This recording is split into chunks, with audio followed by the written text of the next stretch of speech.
Oke, bismillahirrahmanirrahim. Assalamualaikum warahmatullahi wabarakatuh. Selamat siang semuanya. Selamat malam, mohon maaf.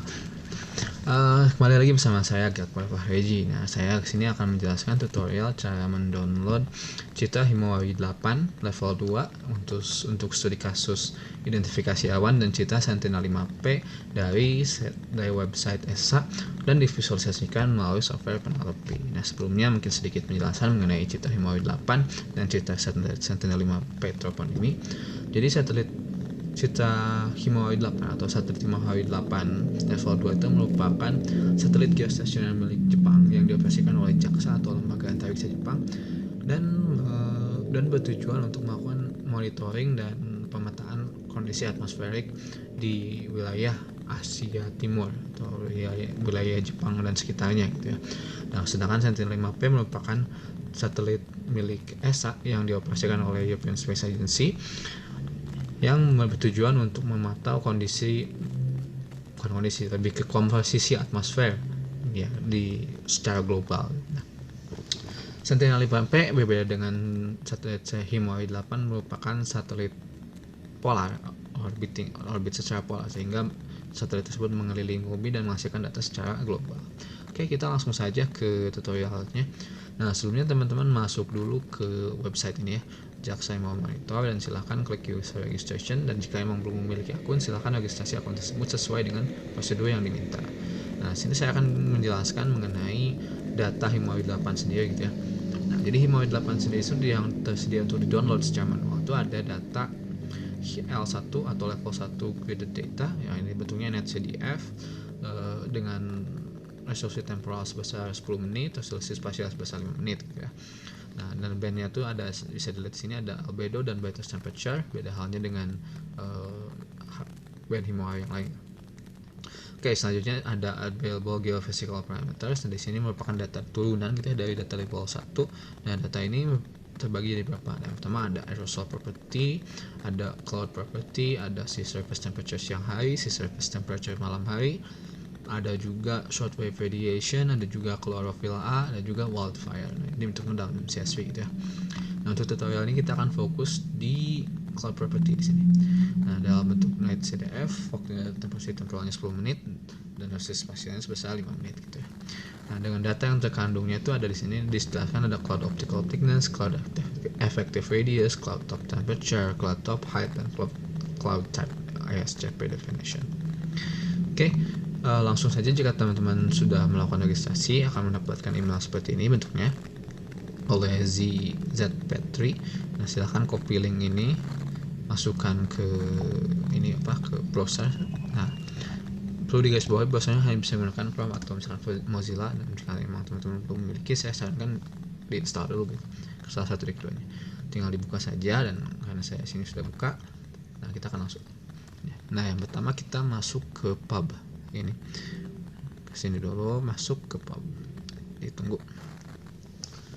Oke, nah kalau data yang JMA di sini teman-teman itu merupakan data level 2 ya, data level 1 yang tadi dijelaskan itu yang tergantungnya dan sebagainya gitu. Nah, ini kalau pub itu merupakan data level 2. Nah, kita pilih yang Himawari, kita pilih yang L2. Nah, di sini ada singkatan-singkatannya ya teman-teman. Nah, untuk singkatannya tuh ARP itu adalah aerosol property, CLP itu adalah cloud property, kalau PAR itu adalah shockwave infrared seperti tadi, SST yang mungkin tadi sudah dijelaskan, surface temperature, WLF itu wildfire detection. Nah, untuk studi kasus ini kita akan coba yang cloud property. Oke, ini ada Citra sesuai dengan perekamannya gitu ya, ada yang 2018 sampai 2021. Kita akan pilih yang ini. Kita akan coba download data 2020 ya, yang ini bulan Oktober 2020. Ini bulan ya. Nah, ini tanggal teman-teman, ini tanggal 1 sampai tanggal 31 ini perekamannya. Kita coba tanggal 11. Oke, tunggu. Nah, ini coba. Nah, ini adalah waktu perekaman ya teman-teman. Jadi ada pukul 00, pukul 1, pukul 23 sampai pukul 23. Nah, saya akan coba download yang pukul 23. Nah, ini teman-teman ada datanya sesuai dengan waktu perekamannya, bisa dilihat di sini ya. Ada yang 23.50, 23.40, 23.30, 23.20, 23.10, 23.00. Nah, saya akan coba download yang ini yang paling terakhir ya. Tinggal klik saja sekali. Nah, ini udah terdownload ya di sini. Oke, kita lanjut langsung saja melakukan visualisasi di Penelope. Nah, sebelumnya mungkin sedikit penjelasan kita mengenai Penelope. Penelope Data Viewer merupakan software open source yang dikembangkan oleh NASA GIS. Nah, GIS ini merupakan Goddard Institute for Space Studies. Nah, dan Penelope itu merupakan software untuk melakukan visualisasi data gitu ya, khususnya data dalam bentuk NetCDF. Kalau yang sering saya gunakan itu data-data yang dikemas dalam format NetCDF atau NC, itu divisualisasikan dengan Penelope gitu, soalnya lebih mudah. Beda halnya dengan software lain seperti halnya Grads atau apapun software itu biasanya memerlukan kemampuan programming, sedangkan Penelope tidak memerlukan kemampuan tersebut. Silakan teman-teman download, kemudian di unrar, terus diekstraksi dan disimpan di directory-nya masing-masing. Baik, sesuaikan dengan operating systemnya. Oke, di sini saya sudah terbuka si soft Penelope. Dan ini merupakan tampilannya seperti ini. Nah, saya kalau misalnya ingin masukkan data, langsung aja masuk ke file, open. Nah, kita akan pilih bentuknya ini yang ini NetCDF. Nah, kita akan coba masukkan data yang telah download. Kita download yang ini ya. Klik open. Nah, ini sudah muncul nama dari datanya apa, dan ini nama filenya. Terus kita tinggal buka saja untuk mengetahui data yang apa ya teman-teman. Ini ada cloud optical thickness, cloud of the height, top temperature, cloud classification. Kita akan coba yang cloud optical thickness dulu ya. Create plot, create. Kita tunggu dulu. Nah, oke, ini merupakan cloud optical thickness dari Citra Himawari 8 gitu ya. Maaf, Citra Himawari 8. Datanya tuh di sini paling bawah sini ada array itu bisa kalau misalkan teman-teman familiar dengan NV atau misalkan S itu merupakan table of content-nya lah bisa dibilang gitu.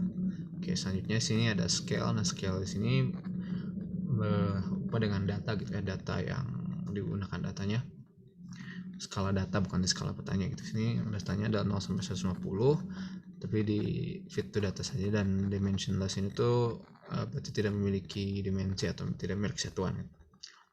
Selanjutnya ada color table, jika ingin mengubahnya silakan sesuai dengan kebutuhan.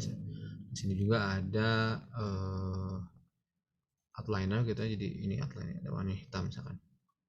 Kalau buat warna-warna luarnya misalkan ingin apa, silakan disesuaikan dengan kebutuhan atau dan ke preferensi teman-teman gitu. Selanjutnya ada map ini merupakan rectangular projection. Misalkan teman-teman ingin melakukan proyeksinya sesuai dengan kebutuhan juga, di sini banyak sekali. Nah, untuk praktikum ini saya akan menunjukkan proyeksi rectangular regional. Selanjutnya ada grids. Di sini bukan koordinat gitu ya. Misalkan kita akan coba yang 5 misalkan seperti ini, lebih detail. Terus kita ingin nambah label, tinggal di sini klik with label, misalkan weight-nya tambah 100 misalkan, atau misalkan warnanya diganti jadi warna merah misalkan. Seperti ini bisa dilakukan teman-teman. Oke, selanjutnya kita masuk ke overlay. Nah, kelemahan dari Penelope itu tidak bisa memasukkan data SHP atau misalnya data KML gitu ya, atau KMZ. Nah, sehingga harus menggunakan data yang ada gitu. Biasanya emang visualisasi menggunakan Penelope itu datanya bersifat global atau misalkan nasional, sehingga bukan data-data yang ya istilahnya regional lah. Oke, yang pertama kita akan mencoba overlay dengan ini. Dan untuk negara ada chosen countries, misalkan ini ada juga untuk misalkan ingin menambahkan garis pantai saja, ini bisa gitu ya. Nah, kita akan coba yang chosen country saja. Misalkan yang ngatur warna tinggal diatur solid sebagaimana, weightnya sebagaimana diatur saja sesuai dengan kebutuhan teman-teman. Oke, ada shading, counter, vector, labels. Nah, di sini ada labels gitu ya. Misalkan kita ingin nama ini file kita tuh adalah misalkan ketebalan peta ketebalan tis awan berdasarkan data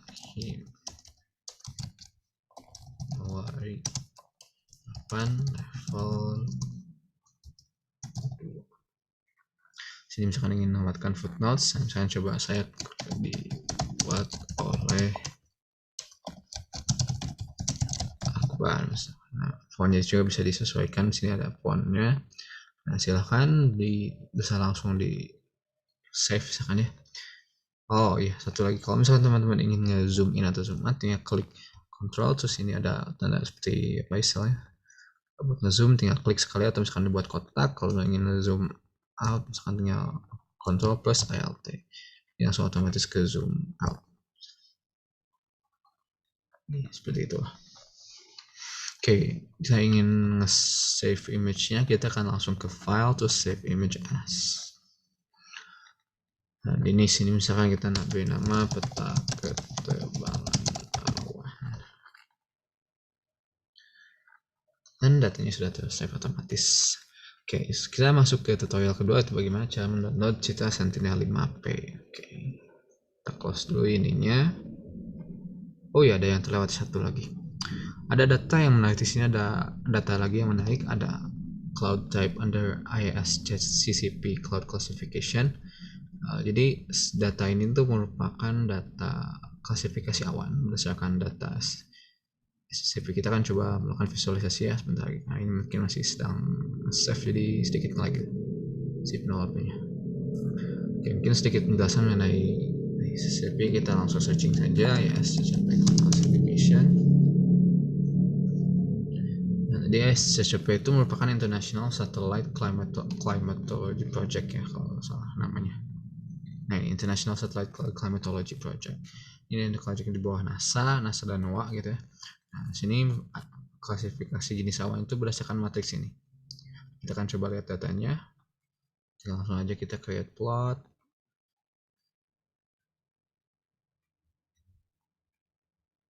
Nah, ini udah muncul.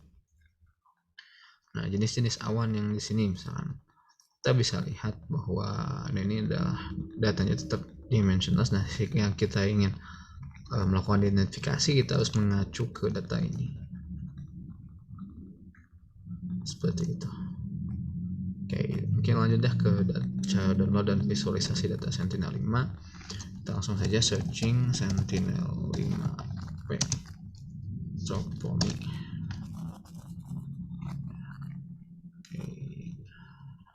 Nah, mungkin sedikit penjelasan juga yang mengenai Tropomi, bisa lihat di sini. Tropomi sendiri merupakan satelit baru gitu ya, yang terbilang cukup baru gitu bisa dibilang. Kalau tidak salah diluncurkan di tahun 2017 kalau tidak salah. Tapi sebelumnya satelit pengamatan komposisi atmosfer itu telah dilakukan oleh NASA gitu ya, melalui satelit Aura namanya. Si satelit Aura ini tuh merupakan satelit milik NASA yang membawa instrumen namanya Ozone Monitoring Instrument. Sama halnya dengan satelit Sentinel-5P, itu bertujuan untuk memantau komposisi atmosfer secara global gitu. Yang membedakannya itu dari resolusi spasial. Resolusi spasial ini lebih kecil daripada Sentinel-5P, sehingga Sentinel-5P bisa dibilang adalah satelit yang memiliki resolusi satelit komposisi atmosfer yang memiliki resolusi yang cukup bagus gitu. Tapi kelebihan dari OMI sendiri, OMI itu memberikan data komposisi atmosfer yang dalam waktu yang lama gitu. Soalnya di OMI sendiri itu merupakan satelit yang memang dioperasikan pada awal tahun 2000 gitu. Oke, kita akan langsung saja masuk ke website Copernicus, Sci-Hub Copernicus. Nah, yang ini tinggal masuk saja. Oke. Nah, ada ini Sentinel-5P Pre-Ops. Kita klik saja itu, dibuka gitu ya, teman-teman. Sini juga dengan lewat situs ini teman-teman juga bisa mendownload Citra Sentinel 1, 2, dan 3 gitu. Sentinel mungkin sedikit highlight juga, kalau Sentinel 1 ngomongin Citra SAR atau Synthetic Aperture Radar, dan sebenarnya merupakan satu-satunya Citra radar yang gratis. Terus Sentinel 2 merupakan satelit multispektral, dan Sentinel 3 itu satelit yang multi instrumen, ada yang buat pengukuran altimetri atau pengukuran ketinggian lautan, pengukuran permukaan lautan berbasis satelit. Ada juga yang khusus untuk SLTL atau misalkan pemantauan suhu darat dan susupan panas, sehingga Sentinel-3 lebih menarik. Tapi saya tidak akan menjelaskan itu karena cukup sulit juga gitu kan untuk belajar dari Sentinel-3. Oke, gitu. Sebenarnya kita akan login dulu ya di sini. Nah, karena ini merupakan masih pre-ops atau pre-operation, kita akan menggunakan password yang ada di sini. Jadi kita kopikan ini sebagai password dan loginnya gitu. Klik saja. Nah, dan sudah ke login ya. Nah, kita membuat lokasi AOI-nya gitu ya. Kita akan AOI-nya di Pulau Jawa saja lah. Nah, terus kita masuk ke kriterianya, let's say engage. Kita akan memilih sesuai dengan sensing gitu ya. Misalkan kita akan coba data bulan Januari 1 sampai data bulan Mei tanggal 1 misalnya. Oke, Sentinel-5P di sini kita akan produknya coba yang cloud ya, yang awan. Processing levelnya level 2.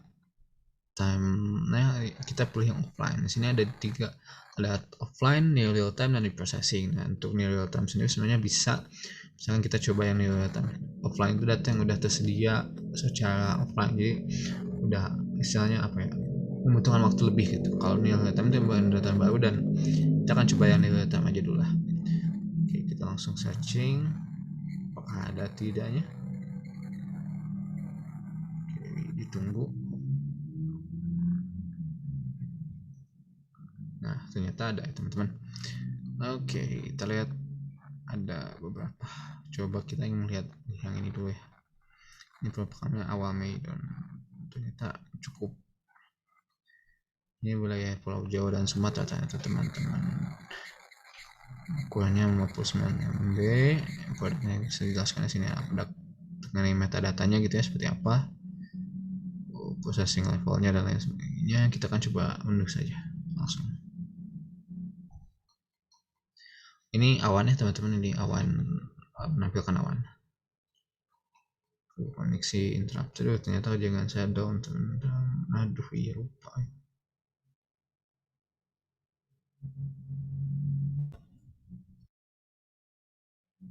Oke, mungkin tadi sedikit terputus ya mengenai ini, tapi karena koneksi tapi tidak apa-apa. Kita akan coba download dulu. Nah, ini udah terdownload ya, tinggal ditunggu. Oke, satelit Sentinel-5. Nah, ada beberapa cara untuk melakukan visualisasi sambil menunggu gitu ya. Saya akan menjelaskan sedikit lebih gitu mengenai Sentinel-5. Sebenarnya ada beberapa cara untuk melakukan visualisasi Sentinel-5 sendiri. Ada, kalau ini secara manual gitu ya teman-teman, secara manual menggunakan software penelopi. Jadi kita mendownload data satu-satu, tapi dengan kemajuan teknologi penggunaan jauh sendiri, ada yang lebih misalnya lebih seksi lah bisa dibilang gitu ya, untuk memvisualisasi data satelit, itu Google Earth Engine. Saya sebelumnya sudah pernah melakukan visualisasi sendiri mengenai Sentinel-5P menggunakan Google Earth Engine sendiri, bahkan sempat menggunakan gitu ya, membuat aplikasi atau misalkan semacam web GIS. Mungkin kita coba lihat dulu sambil menunggu datanya terdownload. Kita bisa langsung aja kita masuk ke Google Earth Engine. Nah, ini buat teman-teman yang kurang familiar gitu mengenai Google Earth Engine sendiri. Jadi Google Earth Engine itu merupakan platform untuk melakukan visualisasi data satelit gitu ya, data satelit secara cloud atau komputasi awan. Nah, di sini mungkin ada, saya akan coba tunjukkan saja aplikasi yang pernah saya buat gitu menggunakan Google Earth Engine. Di sini di apps.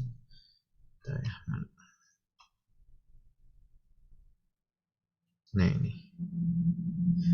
Jadi dengan Google Earth Engine itu sebenarnya lebih bisa dibilang apa ya, lebih mudah gitu melakukan visualisasi daripada, lebih mudah karena kita tidak perlu mendownload data gitu, sehingga istilahnya kita memproses data dulu secara cloud, baru setelah data itu baru selesai baru kita download. Beda halnya dengan pengolahan penggunaan jauh secara umum gitu, dimana kita mendownload dulu data baru mengolah gitu. Oke, mungkin sedikit lagi penjelasan mengenai data Sentinel-5P ya sambil. Jadi Sentinel-5P sendiri memiliki beberapa ini apa ya istilahnya, dapat merekam beberapa sensor, bukan dapat menampilkan beberapa data. Nah, mungkin datanya di sini Tadi mungkin sempat melihat gitu, di sini ada data ozone profile, nitrogen dioxide, data sulfur dioxide, formaldehyde, ini surface ultraviolet, aerosol, carbon monoxide, metana, dan awan. Jadi produk yang dihasilkannya jauh lebih banyak gitu ya daripada Himawari sendiri, atau misalkan daripada OMI atau misalkan ozone monitoring instrument. Kita lihat ozone monitoring instrument.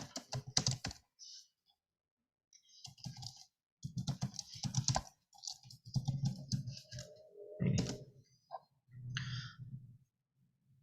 Oke, ternyata udah hampir selesai. Kita coba lihat dulu yang ini. Nah, ini merupakan peta konsentrasi gas nitrogen dioksida di Jawa Barat itu menggunakan sensator ini. Karena ini juga loading, ternyata warna ini muncul. Ini merupakan datanya seperti ini teman-teman.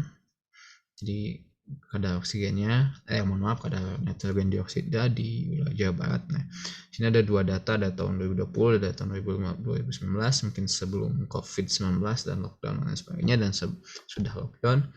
Kita lihat ya, ada ini Jakarta konsentrasinya cukup tinggi juga ya terkait dengan dioksida. Ini lebih mudah kita lakukan visualisasinya gitu, sebenarnya bisa langsung saja download, tapi ini koneksi datanya lumayan jelek. Oke, kita lanjut aja. Oke, ozone monitoring instrument. Nah ini. Nah.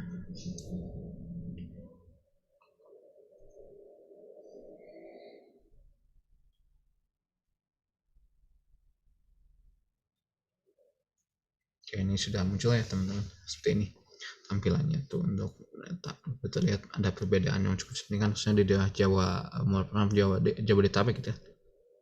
Setelah lockdown itu konsentrasi nitrogen dioksidnya itu lebih menurun daripada sebelum lockdown. Oke, kita lanjut aja ke sini. Ternyata warnanya belum muncul ya. Nah ini.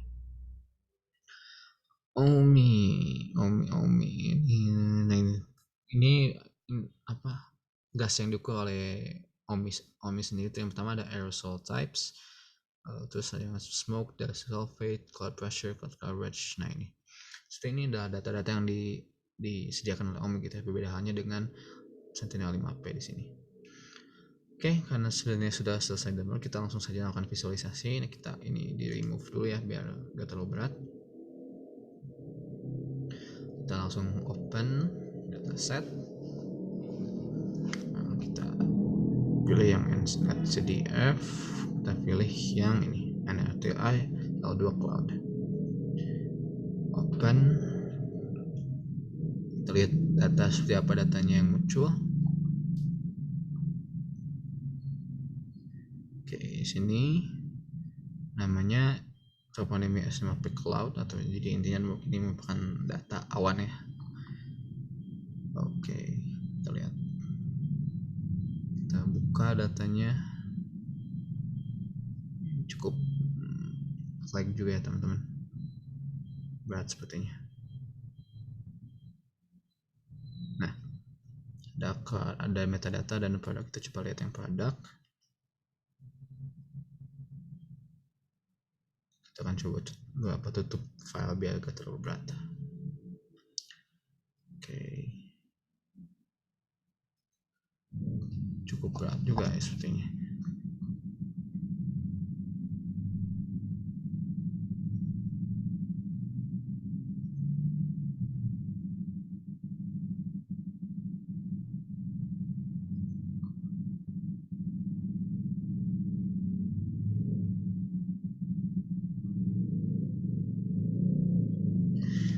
Tunggu dulu karena ini cukup berat juga teman-teman.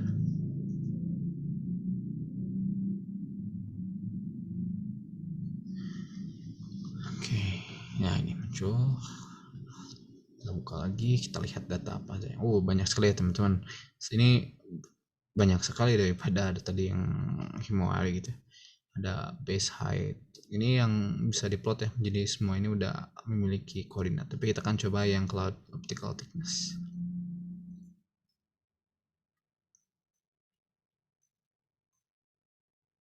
Nah, ini adalah cloud optical thickness data Himawari, data Sentinel-5 gitu. Terlihat ternyata gak terlalu tebal ya awalnya pada waktu itu, tapi ada kemungkinan memang pada saat perekaman ini tanggal apa rekamnya ya, tanggal 21 bulan 5 ya bulan 5 tanggal 1 ini memang misalkan langit Indonesia itu belum gak berawan pada waktu itu, bisa aja kayak itu. Tapi ini menampilkan cukup banyak data gitu ya di sini, dengan bisa lihat kita ini skala ya, skala. Oke, terus ada data lain, kita akan coba cloud top pressure, coba yang ini.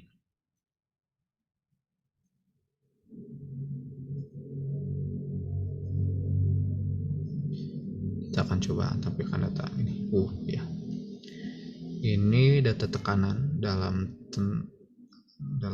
apa ini PA gitu ya, mungkin teman-teman yang jika tahu apa itu PA atau dalam apa istilahnya dalam satuan matematika mungkin bisa, atau fisika bisa langsung komentar di bawah ini ya. Ini cloud centered pressure ini cukup mencegangkan gitu ya. Terus ada data-data yang lain di sini, ada cloud based system ini tapi data-data yang emang sebenarnya bisa yang apa ya, hubungan satelitnya sendiri gitu ya. Ada banyak data yang berhubungan dengan data-data satelit sebenarnya. Ini kan ini istilahnya data-data yang berhubungan dengan itu, jika ini critical center latitude, dan lain sebagainya, itu ini berhubungan dengan satelit. Tapi yang kita gunakan di sini ada yang ini, misalkan top pressure, atau misalkan top high precision, top height, top optical thickness, misalkan sesuai dengan emang kita ingin menggunakan data itu untuk apa gitu. Oke, mungkin sekian tutorial dari saya. Nah, mohon maaf jika emang masih banyak kekurangan. Saya harap tutorial ini bisa membantu teman-teman untuk melakukan visualisasi data cerita Himawari atau misalkan sentinel mapping yang secara manual gitu ya. Tapi saya harapannya jika memang bisa melakukan Google Earth Engine, saya lebih sarankan menggunakan Google Earth Engine. Tapi jika emang si data-data yang tidak ditemukan di Google Earth Engine seperti halnya OMI atau misalkan cerita Himawari 8 kan itu tidak ada di Google Engine ya teman-teman. Sebenarnya bisa menggunakan software Penelope untuk mempermudah visualisasi teman. Akhir kata, wabillahi taufiq wal hidayah. Wassalamualaikum warahmatullahi wabarakatuh. Sampai jumpa di video selanjutnya, tapi saya harap tidak ada video selanjutnya karena ini merupakan tugas, sehingga saya harap tidak ada tugas video lagi. Terima kasih.